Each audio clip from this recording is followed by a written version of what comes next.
Qué gusto que nos acompañe un día más desde la redacción de Más por Más. Hoy nos acompaña el senador del PRD, Mario Delgado, senador por el Distrito Federal. Senador Mario, qué gusto que estés con nosotros. Al contrario, Manuel, gracias por la invitación. Muchísimas gracias, hay muchísimo que platicar, por supuesto. Viene la reforma política, o al menos es lo que nos han venido diciendo desde hace varios meses. Como lobo, ahí viene, ahí viene, ahí viene. ¿Y creemos o no creemos? ¿Viene la reforma política para la ciudad? Yo creo que hay una gran oportunidad para que si se concrete. No veo muchas definiciones en cuanto a tiempos. Yo ya dije que en la Comisión del Distrito Federal, que dictamina esta reforma, nosotros vamos a dictaminar en el siguiente periodo legislativo, es decir, entre septiembre y diciembre. Vamos a llamar ya a dictaminar lo que haya. Entonces hemos invitado a los distintos partidos a que si tienen alguna propuesta distinta a las propuestas que ya hay, a las iniciativas que ya hay, pues las presenten de aquí a septiembre o en ese periodo legislativo, porque nosotros ya vamos a llamar a dictaminar. No es posible que durante tantos años se diga que sí se quiere, pero no se dice cuándo. Porque yo desde que tengo uso de razón, dicen que el Distrito Federal necesita estar a la par de otras entidades, que los habitantes de la ciudad somos ciudadanos de segunda porque no tenemos los mismos derechos, tampoco las mismas obligaciones, y que de pronto estamos, pues digamos, en desventaja frente a otros habitantes de otras entidades de la República.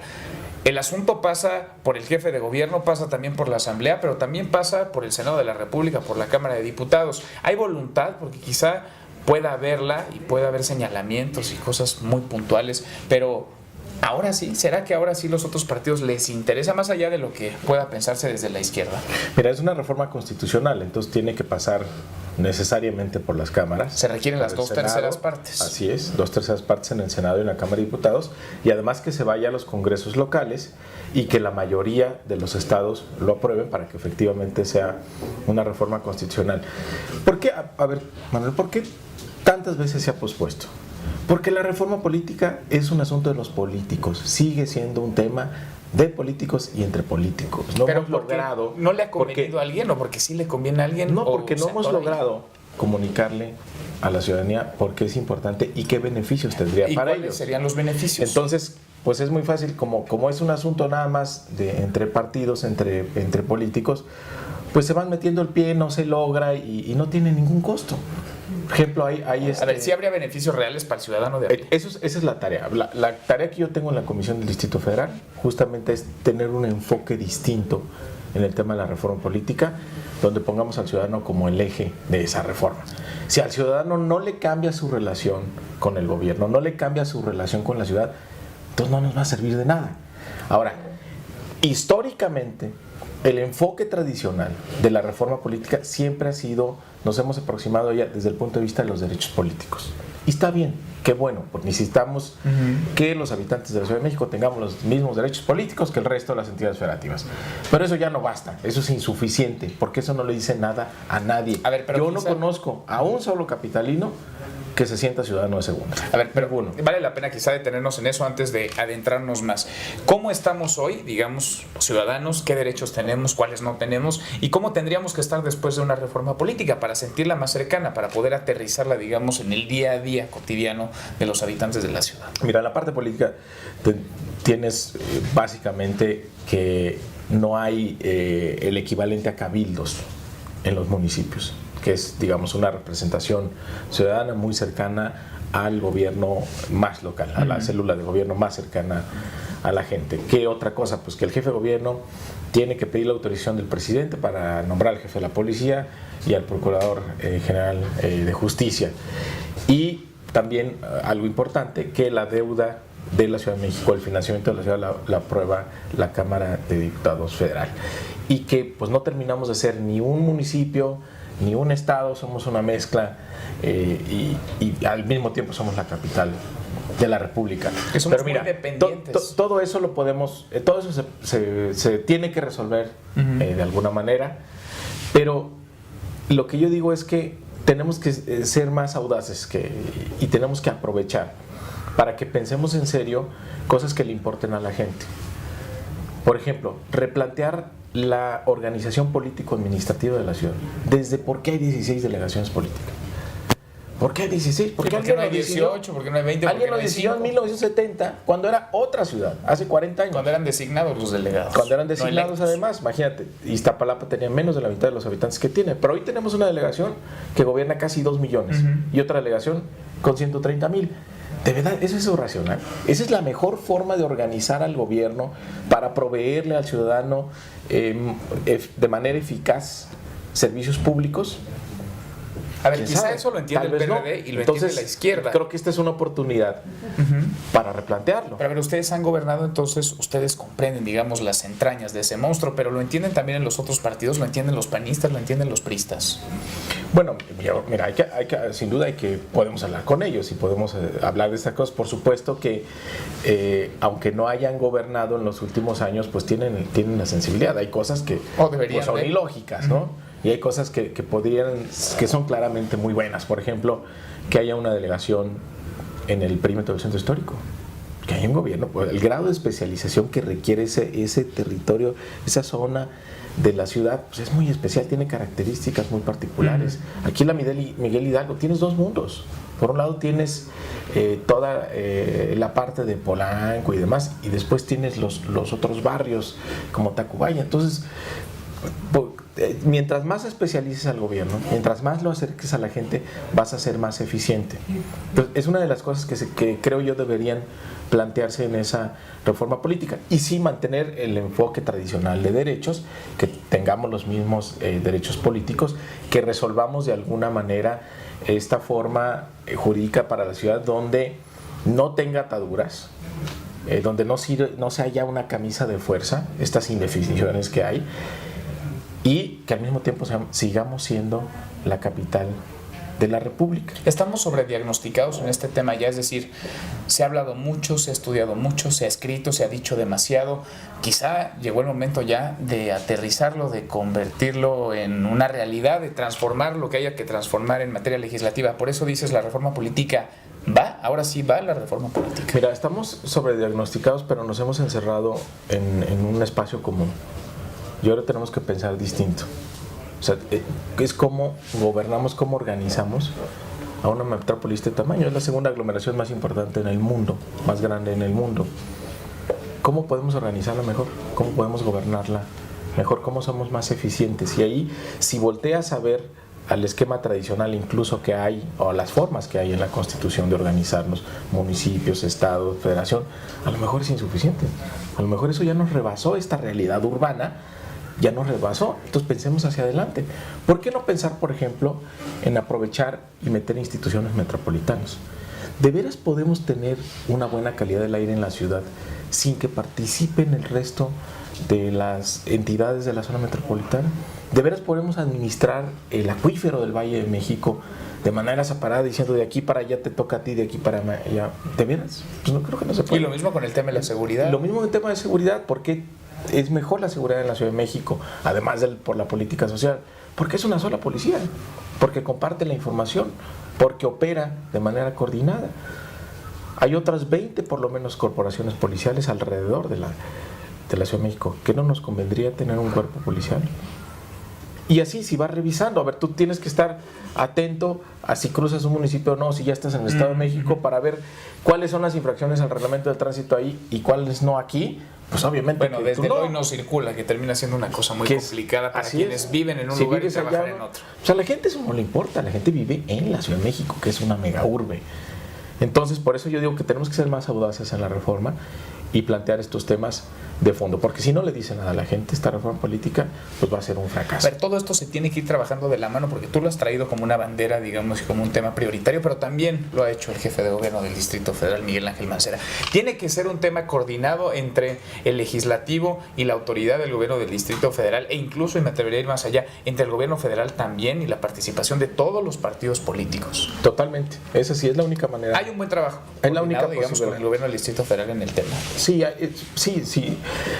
Hay claramente una coordinación entre lo que estamos haciendo en el Senado con el gobierno de la ciudad. Lo que falta es definir el momento político, ¿no? Lo que no ha habido es alguien que se siente y diga: pues estas son las fechas, este es el calendario y vamos a lograr esto, como se ha ocurrido en otras reformas. Por eso tú dices, nosotros ya vamos a ir. Por eso yo anuncié desde que terminamos el periodo anterior, desde abril pasado, de septiembre a diciembre vamos a dictaminar. Nosotros vamos a convocar a dictaminar en la comisión y pues que ya se tomen definiciones. Es decir, antes de que concluya el año podríamos estar hablando de que hay un dictamen de reforma política para el Distrito Federal. Así es, en la Comisión del Distrito Federal así lo vamos a hacer. En términos de lo que tendría que ocurrir y está ocurriendo en la ciudad, tú has tenido posiciones dentro de la administración local, lo mismo en la Secretaría de Educación, pero también en tu paso en la Secretaría de Finanzas, y se observa, digamos, cierto orden, cierta dinámica que se sale de la dinámica, sobre todo, que se tenía en otras entidades el sexenio pasado, un sexenio muy violento, pero también en lo que va de este sexenio, por los programas sociales sí, pero también por un trabajo quizá coordinado y de largo plazo que se ha venido trazando en el Distrito Federal. No es una administración que llegue y reinventa, sino que son administraciones que van dando continuidad.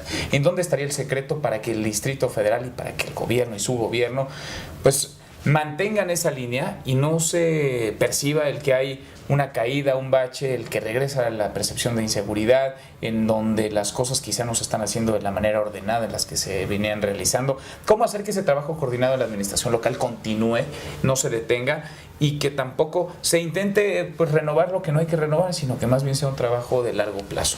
No, pues justamente esa es la respuesta, que la percepción de seguridad en la Ciudad de México y la realidad en materia de seguridad en la Ciudad de México, pues no se inventó de un día para otro.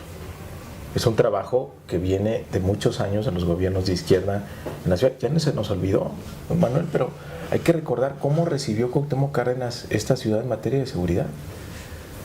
Se robaban más de 300 coches al día. Había cualquier cantidad de asaltos, era el número uno, era el lugar más inseguro del país, la ciudad. Nadie quería venir a la ciudad porque te asaltaban, porque, bueno, ¿cuántas veces fuimos testigos de asaltos impunes en la calle? Así se recibió la izquierda a la ciudad. Y ahora es al revés. Y ve lo que se ha convertido. ¿Se logró un día para otro? No, porque se sabía que era un trabajo de largo plazo, que era básicamente en dos vertientes. Una, toda la política social, es decir, darle a la gente lo mínimo indispensable para que pueda sobrevivir y convivir en esta ciudad. Eso te disminuye la tensión social y por lo tanto te disminuye la delincuencia. Y por otro lado, modernizar la policía. Si tú observas a todas las policías del país, la que se acerca a estándares de lo que quisiéramos una policía profesional, la que se acerca más es la policía de la Ciudad de México. Y eso no se hizo ayer, eso lo empezó a hacer Marcelo Ebrard hace 10 años, cuando era jefe de la policía. Y él lo dijo, empezamos una reforma que nos vamos a tardar 10 años, es de largo plazo. Entonces se reorganizó a la policía, se cambiaron los incentivos, se cambiaron la forma, el salario que ganan, la forma en cómo estaban organizados. Acuérdate que Andrés Manuel hace los 70 coordinaciones territoriales, divide a la policía de manera distinta, donde se involucra la participación ciudadana, se apuesta por la tecnología para tener más ojos, para tener mayor cobertura, pero sobre todo para cambiar el modelo de vigilancia. Antes el modelo tradicional era el policía se subía a su patrullita y pues se ponía a dar vueltas para la ciudad a ver si coincidía en tiempo, lugar y circunstancia con la comisión de un delito. ¿Ahora qué tienes? Pues que tienes a las cámaras vigilando y hay una reacción a partir de lo que observa la cámara. Es un cambio de modelo policial muy importante. Y luego viene, termino con esto, sí, la policía de investigación que hace el doctor Mancera como procurador de la ciudad, que viene justamente a complementar toda la parte de investigación, que es lo que ocurre después de los delitos. Entonces, ¿qué digo yo? Que la Ciudad de México, la seguridad no se construyó de un día para otro, es un trabajo de muchos años y por lo tanto no se puede caer o no se puede deteriorar de un día para otro como muchos pretenden presentarlo. La ciudad sin duda ha tenido episodios muy complejos a lo largo de estos años. Hay que recordar el caso Martí, hay que recordar aquella enorme marcha de toda la gente vestida de blanco en favor de la seguridad. Hemos tenido episodios complicados, pero nunca se ha dejado de trabajar con una visión de mediano y largo plazo. Y ahora, el actual jefe de gobierno pues participó en la construcción de estos niveles de seguridad. ¿Tú ves Entonces, muy continuidad consciente en eso, entonces? Sí, por supuesto que sí. Hay un continuidad. Y quizá no quiero decir que Miguel Ángel Mancera sea una extensión de Marcelo Ebrard, pero formó parte de su equipo, es decir, y como tú mismo lo señalas, en algo colaboró, trabajó para generar lo que hoy tenemos. ¿Hacia dónde tendría que ir encaminado el gobierno de Miguel Ángel Mancera? No nada más en la línea de seguridad, sino en general para mantener a la ciudad, digamos, fuera de esa dinámica y para hacer la ciudad una ciudad más habitable, una ciudad de libertades, como se logró, una ciudad en donde se comunique mejor, en donde se construya comunidad, una ciudad más vivible, pues una ciudad más caminable incluso. Bueno, digamos, son las propias estrategias que ha presentado el doctor Mancera. Sin duda debe seguir trabajando en materia de seguridad para que pues todos nos sintamos tranquilos. Es un factor muy importante para la convivencia en la ciudad. Es una ciudad en la que nadie tiene miedo, como desafortunadamente en muchas partes del país, de salir a la calle. Yo sigo viendo todos los domingos Reforma lleno de familias completas que van a caminar, o el Zócalo que se llena con los conciertos que organiza el doctor, o la Plaza de la República, pues que es la gran fuente de la ciudad. Todos los días ves ahí cómo van niños, jóvenes, familias completas a convivir. Es decir, hay convivencia en la ciudad a partir de ese gran activo que tenemos, que es la seguridad. Ahí pues sin duda que se tiene que seguir trabajando, insistiendo en la profesionalización de los cuerpos de la policía, en la seguridad, en la Secretaría de Seguridad Pública, también en la Procuraduría. Las cámaras han funcionado muy bien. Tenemos un enorme número de cámaras, más de 11,000. Pero pues también tenemos una ciudad gigantesca, entonces hay que seguir invirtiendo en las cámaras, darles mantenimiento, que sigan funcionando, que sigan operando. Esa es la parte de seguridad. Sin duda que la política social tiene que mantenerse. Ahora es muy difícil en términos económicos porque sabemos que la ciudad está sujeta en buena parte pues al ritmo que va el país, y ahorita pues no nos está yendo nada bien. Uh-huh. Hay una caída en las participaciones federales en este año de 6%. Todo eso lo resiente y le pega a la ciudad. Pero tenemos esta red social de contención. Hay que hacer esfuerzos muy importantes para mantenerla.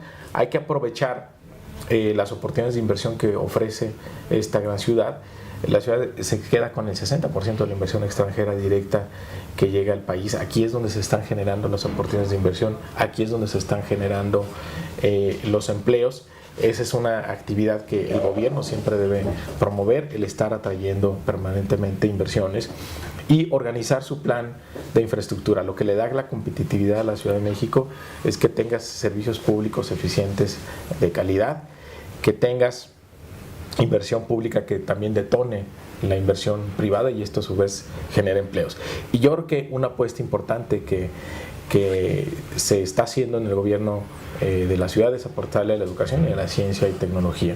Una de las cosas que detonaría de manera inmediata la reforma política es que la Ciudad de México se haga responsable, se haga cargo de sus escuelas, porque la ciudad va a una velocidad y la Secretaría de Educación Pública va a otra completamente distinta, y tenemos unas escuelas pues ya muy deterioradas, y el modelo educativo muy antiguo para una ciudad tan moderna como esta. Entonces tenemos que dar esa actualización, pero eso solo lo va a lograr si la ciudad es responsable de sus escuelas. Entonces esa es una apuesta importante, modernizar el sistema educativo, y algo que va a ser fundamental para la ciudad es abrir espacios para los jóvenes, que no se nos sigan quedando tantos jóvenes fuera del sistema educativo. Aquí ha habido logros más importantes, es donde tienes el mayor porcentaje de cobertura de educación media superior, prácticamente 100%, y tienes una buena cobertura de educación superior, 60%, todavía sigue siendo baja comparaciones internacionales, pero también hay que decirlo, es el amortiguador del resto del país en materia de educación superior. ¿Cuántos estudiantes llegan o llegamos, en nuestro caso, aquí a la Ciudad de México a estudiar? Tú fuiste secretario de Finanzas en el Distrito Federal. Se manejan muchos recursos, digamos, en alguna entidad, en el Distrito Federal particularmente se manejan muchísimos, y vemos un desorden tremendo en las finanzas de muchos estados, de muchos municipios, un orden que no se ha podido lograr en términos de recaudación, en términos de aplicación y de implementación de ciertos recursos. Desde el Senado de la República también has puesto el acento ahí, justo en estos temas. ¿Cómo, no quiero decir controlar, pero cómo tratar de amarrar ciertos recursos para que no sigamos viendo que hay políticos que se enriquecen a partir del poder, que lucran con el mismo y que dejan vacías las arcas de sus gobiernos y endeudan a generaciones y generaciones en sus respectivas entidades y municipios. No, pues no hay que tenerle miedo a la palabra, es controlar. ¿Hay que controlar? Por supuesto que hay que controlar, y hay que controlar a través de la transparencia. La batalla que hemos dado en el Senado es que la deuda pública sea pública. Ahora, ¿es posible? Claro que es posible. El mejor ejemplo pues, es la Ciudad de México. ¿Cómo toma la deuda la Ciudad de México? Pues íbamos al mercado de valores. No puede haber cosa más transparente que eso, porque no puedes engañar al gran público inversionista. Tienes que presentar tus estados financieros auditados, tienes que presentar los proyectos a los que vas a dedicar esa inversión, tienes que presentar pues la oferta a los inversionistas para que te presten. Entonces, más controles, transparencia. Transparencia. La fórmula contra la corrupción siempre es la transparencia. ¿Por qué vemos abusos? No les va a convenir eso, porque algunos se han enriquecido desde el poder. Bueno, pero por eso vamos a cambiar la Constitución para que eso ya no sea así. ¿Qué es lo que pasa ahora? Que la protección del secreto bancario es la que permite que haya pues tipo de abusos, corrupción que vemos en los estados. Fíjate la gran paradoja. Tú contribuyente y votante, eliges o contratas a tu administrador, que es el gobernador o es el presidente municipal. El gobernador o presidente municipal contrata deuda con tu dinero de tus impuestos. Y luego tú, contribuyente, le dices, oye, a ver, administrador, ven para acá, ¿no? Que es tu empleado. ¿Qué deuda contrataste y cómo? ¿Y qué crees que te contesta? No, pues es que no te puedo decir por el secreto bancario. Pero eso sí, pero ya tienes que pagar la deuda, órale. Pues imagínate lo que pasa en ese inter, ¿no? En ese grado de opacidad. Eso no puede existir más. Ahora los candados para la deuda serán distintos. Ahora por lo menos se necesitará de la aprobación de los congresos estatales para los gobernadores, aunque en muchas ocasiones son los propios gobernadores quienes controlan a los gobiernos estatales. Sí, sigue siendo insuficiente si no hay transparencia.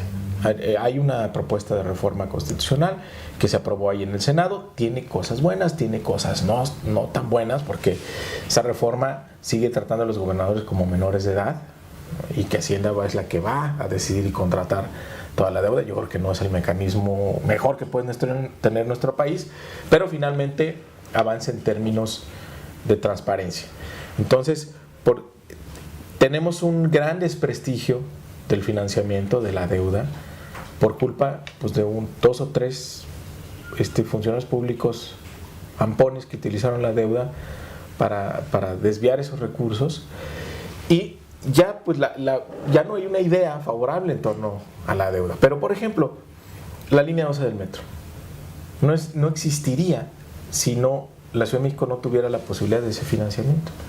Entonces ahora pues mucha gente de Tláhuac y Iztapalapa pues, se traslada de manera muy rápida, eficiente y segura al centro de la ciudad, mejora mucho su calidad de vida.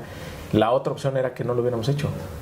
Entonces ellos seguirían trasladándose hacia el centro con condiciones muy lamentables, dejando ahí 2 o 3 horas de ida, 2 o 3 horas de vuelta, que te destroza completamente tu calidad de vida. A ver, vamos. Entonces, bien utilizada la deuda, sí, es buena. Vamos, si te parece, algunas preguntas de asociación. 3 cosas, 3 pendientes que dirías tienen que estar en la reforma política que se dictamine en la próxima reforma política para la ciudad. 3 cosas. Independencia financiera para la ciudad, reorganización político-administrativa del gobierno y mecanismos de participación ciudadana. ¿Más atribuciones para las delegaciones, más atribuciones para los jefes delegacionales? Mayor claridad en sus atribuciones, pero sobre todo que haya una especie de cabildo donde la ciudadanía esté más cerca del delegado. ¿Va a salir la reforma política en los próximos meses? Esperemos que este año va a salir. Sí, va a salir, tiene que salir. A ver, en otro asunto, en otro tema, tu partido, el PRD, ha estado ahora sí que unido, sorprendiéndonos a varios, porque hemos estado acostumbrados a que el peor enemigo de un perredista pues es otro perredista, y se dan a veces hasta con la cubeta. En el tema del petróleo, de la reforma energética, parecen estar muy unidos. Lo mismo el jefe de gobierno, Miguel Ángel Mancera, que el ex jefe de gobierno, Marcelo Ebrard, que el ingeniero Cuauhtémoc Cárdenas, el dirigente nacional de tu partido, Jesús Zambrano. Van a estar juntos, van a acompañarse juntos en todo este proceso, el de la reforma energética? Bueno, hay batallas históricas que están muy vinculadas al PRD, a la izquierda, y una sin duda es el petróleo. Entonces, ahí cualquier intento de desviarse de lo que tradicionalmente ha defendido el PRD, pues sí genera muchas reacciones, y afortunadamente creo que la izquierda ya, siempre ha tenido muy claro pues que en ese tema no puede vacilar. Entonces hay una posición conjunta en este momento y esperemos que así se mantenga. No quiero decir privatización, pero sí inversión extranjera o inversión privada nacional en petróleos mexicanos. Mira, Manuel, tenemos que, por supuesto que el PRD no le causa ninguna la palabra resquemor ni nada de inversión privada y menos inversión privada extranjera, no. Pero lo que no han respondido es para qué y en qué y cómo le vamos a hacer. Es decir, ustedes no cierran la puerta que pueda haber inversión privada en petróleos mexicanos siempre y cuando se establezca se demuestre, para qué. Bueno, se demuestre para qué y por qué es necesario y por qué no lo puedes hacer tú de otra manera. Eso es lo que no se ha demostrado. Es decir, a ver, ¿cuál es el ideal de Pemex? ¿Cómo queremos que sea esa empresa? Porque hay muchos mitos alrededor, Esa empresa te genera 8 puntos del PIB en utilidades. Y bueno, lo que pasa es que le quitas 80 centavos de cada peso vía impuestos. Se dice que falta inversión. En los últimos 10 años hubo récords de inversión en exploración y ya encontraste petróleo. En 1991, un debate igual de intenso que este, mano, nada más que luego se nos olvidan las cosas. Para abrir la petroquímica, lo hizo Salinas. Lo logró con el PRI, cambió la constitución petroquímica, sale. ¿Dónde está la inversión privada? Lo hizo Calderón, no, pues que los ductos de gas para que tengan, sale. La inversión privada a los ductos. ¿Dónde está la inversión privada? No llegó. No, pues que los contratos incentivados, porque la IPE quiere participar en Pemex. Ahí están los contratos incentivados. ¿Y quién tiene contratos incentivados? Es decir, lo que se ha hecho ha sido insuficiente. Pues yo no sé qué se ha hecho, pero por lo pronto la inversión privada no ha llegado. Entonces, tal vez lo que está esperando la industria privada es ir sobre la renta petrolera. Ahí es donde está el negocio. Y ahí sí va a tener que demostrar el gobierno por qué no lo podemos hacer nosotros. Y también definir, bueno, ¿qué tipo de empresa queremos? ¿Cómo queremos que sea Pemex? Queremos saber cuánta producción, cuál es la meta que queremos y para qué. ¿Para seguirla exportando? O mejor vamos a dedicar, o queremos un sector energético que le ofrezca a la industria nacional una ventaja comparativa al ofrecerle energéticos por debajo de los precios internacionales y desarrollemos entonces otra vez la industria. Eso es lo que queremos, es lo que hay que definir. A ver, porque se habla mucho... y una cosa que yo estoy proponiendo dentro del PRD. A ver, si queremos tener a Pemex con una capacidad de producción mayor, que nos genere más ingresos, tenemos que decidir también qué vamos a hacer con esa renta adicional.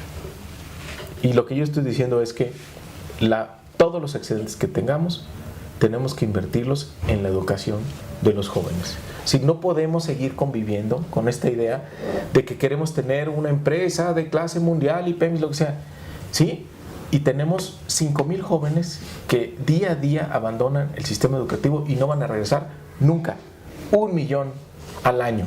Entonces, si no utilizamos la renta petrolera para invertirlo en nuestro capital humano más valioso, no vamos a tener éxito como país.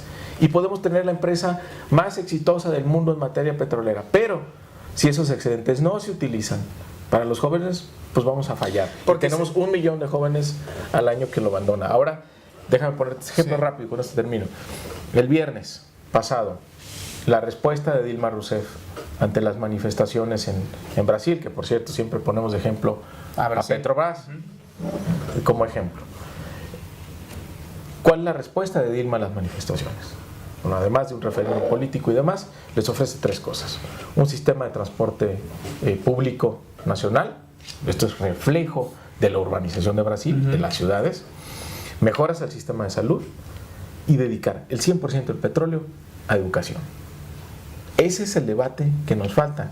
¿Qué país queremos a partir de qué industria petrolera? ¿Qué industria? ¿No se ha debatido ya demasiado el tema? No está, y te lo pregunto igual, pues no está sobrediagnosticado. Pues no sé quién tiene esa propuesta, no sé si tú lo has escuchado.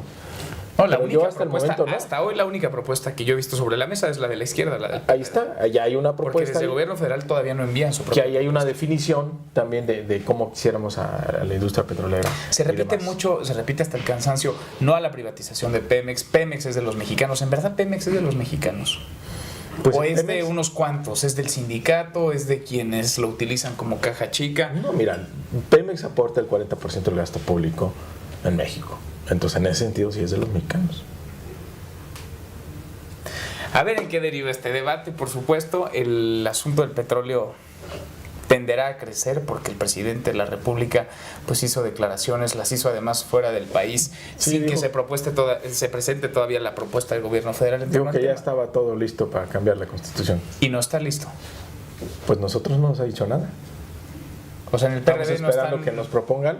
no hay nada porque se hablaba del Por Pacto lo pronto, México, nosotros ¿no? ya pusimos en la mesa una propuesta donde se demuestra que no es necesario modificar la Constitución y que puedes tener un sector energético que vaya encaminado sobre todo a desarrollar Ustedes la van industria por nacional. la no modificación a la Constitución. No modificación a la Constitución, así es. Esa es la propuesta del gobierno. Bueno, porque desde el PAN y desde el PRI en diferentes trincheras, en diferentes foros se ha hablado de reformas constitucionales, de esas que le llaman de gran calado. Pues sí, pero no te dicen para qué y por qué. Ese es el problema. Mario Delgado ha sido un actor en la ciudad, ahora está siendo un actor en el Congreso, en el Senado de la República. Ya fuiste secretario de Educación, secretario de Finanzas, eres senador de la República. ¿Qué viene después para Mario Delgado? Quizás muy temprano, acabas de entrar al Senado, pero ¿qué va a venir después? ¿Vas a seguir haciendo trabajo por la ciudad? ¿Vas a construir tu carrera política? ¿Hacia dónde? ¿Para dónde? ¿Con qué objetivos? Bueno, mi trabajo político siempre ha sido en la Ciudad de México. Ahora represento en el Senado a la Ciudad de México. Tenemos la comisión del Distrito Federal.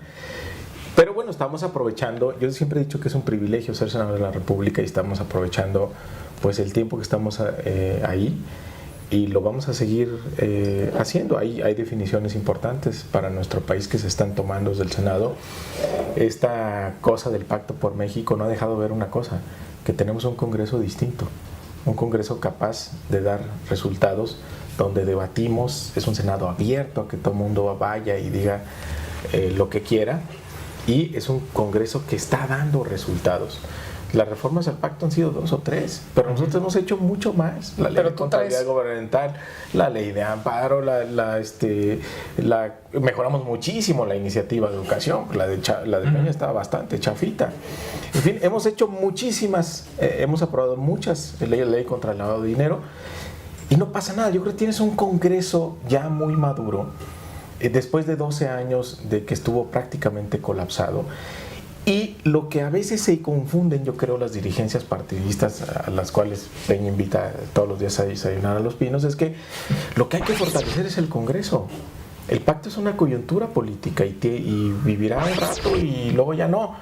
Pero lo que nos va a quedar por siempre es el Congreso. De pronto parece Entonces, que el pacto hace las fortalezcamos- veces de Congreso. Tenemos que fortalecer al Congreso porque eso es lo que más le conviene al país. Entonces debemos parar esta disputa estéril entre las gentes que están en el pacto y los que estamos en el Congreso.